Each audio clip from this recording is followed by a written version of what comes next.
여러분, 혹시 도널드 트럼프가 최근에 올린 포스팅 보셨나요? 이게 그냥 평범한 포스팅이 아니라 거의 한 편의 스파이 영화 같은 엄청난 이야기가 숨어 있다고 해서 지금 화제거든요. 오늘 바로 그 비밀스러운 이야기를 한번 제대로 파헤쳐 보겠습니다.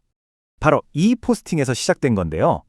조작된 선거에 모든 에너지와 힘을 집중해야 한다. 말만 보면 그냥 늘 하던 주장 같잖아요. 근데 이 한 문장 뒤에 숨겨진 서사가 어마어마하다고 합니다. 자, 그럼 도대체 그가 공유한 비밀 이야기가 뭐고 왜 하필 지금 이 시점에 터져 나왔을까요? 지금부터 그 놀라운 이야기 속으로 한번 들어가 보시죠. 이 이야기 사실 트럼프가 직접 쓴 건 아니고요. 전 백악관 출입 기자였던 에머럴드 로빈슨이라는 사람이 쓴 글을 공유한 거예요. 이 기자가 뭐라고 했냐면 2024년 대선에 대해서 아무도 몰랐던 진실을 폭로하겠다 이렇게 선언하고 나선 거죠. 이야기를 시작하는 방식도 굉장히 드라마틱해요. 2024년 선거 부정이 어떻게 저지되었는지 이야기할 때가 왔습니다. 준비되셨나요? 와, 이거 거의 영화 예고편 같지 않나요? 뭔가 엄청난 비밀이 있다는 걸 암시하는 거죠. 이 서사의 핵심에는요, 그녀가 삼총사라고 부르는 3명의 인물이 있습니다. 이들이 바로 선거를 구했다고 주장되는 말하자면 비밀 어벤져스 같은 팀인 셈이죠. 자, 첫 번째 멤버, 자금을 담당한 패트릭 번입니다. 이분은 기업가인데 이 작전을 위해서 자기 돈을 무려 8천만 달러, 우리 돈으로 1,000억 원이 넘는 돈을 썼다고 해요. 스케일이 정말 어마어마하죠? 두 번째 멤버는 작전가 게리 번입니다. 군인이었고 CIA와도 관련이 있었던 인물이라고 하는데요. 그러니까 실제 작전을 짜고 실행하는 전문성을 더해준 거죠. 그리고 마지막 멤버가 정말 의외의 인물입니다. 바로 일론 머스크. 이 이야기에서는요, 머스크가 기술적인 데이터를 쫙 검토하고 이거 진짜 위험하다고 최종 확인 도장을 찍어준 아주 결정적인 역할을 했다고 나와요. 자, 이렇게 돈 되는 사람, 작전 짜는 사람, 기술 검증하는 사람, 드림팀이 꾸려졌어요. 근데 여기서 궁금한 게 생기죠. 이 사람들이 대체 뭘 근거로 어디를 공격해야 할지 알았을까요? 정보는 어디서 나온 걸까요?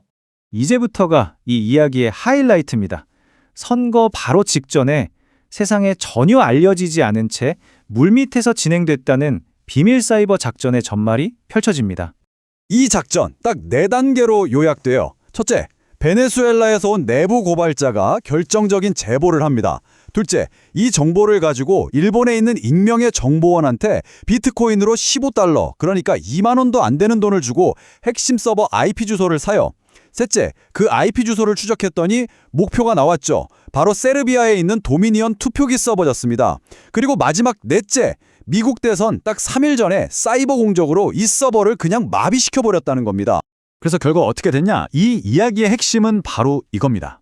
해외에 있는 이 서버를 미리 망가뜨려 놨기 때문에 외부에서 온라인으로 선거를 조작하려던 시도 자체를 원천봉쇄했다는 거죠. 시작도 못하게 막아버렸다는 거예요. 그런데요, 이 이야기는 단순히 2024년 미국 대선 하나만 겨냥한 게 아니라고 주장합니다. 훨씬 더 커요. 수십 년 동안 전 세계를 무대로 벌어져온 거대한 사기 네트워크를 무너뜨리려는 시도였다는 거죠. 아까 그 베네수엘라 내부 고발자 있잖아요. 그 사람이 이런 증언을 했다고 해요. 자기 나라가 지난 20년 동안 무려 72개 나라의 선거에 개입했다고요. 72개요. 와, 정말 상상도 안 가는 숫자죠? 그 기사 원문을 보면 이 선거 개입에 영향을 받았다고 주장하는 여러 나라 이름이 나오는데요. 캐나다, 브라질, 호주 이런 나라들하고 같이 놀랍게도 대한민국, 우리나라 이름도 포함이 되어 있습니다. 자, 여기까지 듣고 나면 머릿속에 큰 물음표가 하나 딱 떠오르실 거예요. 아니, 이렇게 영화 같은 작전이 진짜 있었다면 왜 선거 다 끝난 지금에서야 이 이야기가 나오는 걸까요? 이상하잖아요. 바로 이 지점이 이 이야기의 핵심을 꿰뚫는 부분입니다. 지금 승리를 설명하는 2가지 버전의 이야기가 있는 거예요. 하나는 우리가 아는 공식 버전, 공화당이 변호사 6천 명에 투표 참관인 100만 명을 동원해서 발로 뛰며 선거를 지켰다는 거죠. 그런데 다른 한쪽에는 이 비밀 버전이 있는 겁니다. 아니, 사실은 보이지 않는 곳에서 이 민간 작전팀이 해외 서버를 날려버렸기 때문에 이긴 거다라는 전혀 다른 이야기죠. 그럼 왜 굳이 이런 비밀 작전이 필요했을까요? 이 이야기에 따르면요, 트럼프 행정부 내부의 저항이 너무 심해서 어쩔 수 없었다는 겁니다. 수지 와일스 같은 최측근 참모들조차도 처음엔 무슨 부정선거냐 하며 회의적이었고, 심지어 법무부나 CIA에 임명된 사람들이 잘못돼서 결정적인 정보가 몇 달 동안 대통령한테 보고조차 안 됐다고 주장해요.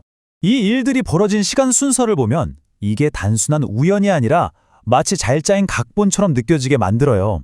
보세요. 10월에 머스크가 먼저 공개적으로 도미니언을 공격하고 11월 23일에 트럼프가 조작 선거에 집중하라는 포스팅을 딱 올리죠. 그리고 바로 다음 날 이 모든 내막을 설명하는 기사가 쫙 풀리기 시작하는 거예요. 모든 게 다 연결되어 있다는 걸 보여주라는 거죠. 결국 우리가 마주한 건 공식적인 제도가 아니라 소수의 민간 영웅들이 세상을 구했다는 정말 강렬하고 영화 같은 서사입니다. 선거에 이기고 짐을 이해하는 방식이 이런 공식 발표가 아닌 숨겨진 이야기들을 통해 만들어지기 시작한다면 그건 우리에게 과연 무엇을 의미하는 걸까요? 어쩌면 이야기 자체가 가진 힘이 얼마나 강력한지 다시 한번 생각해보게 되는 대목인 것 같습니다.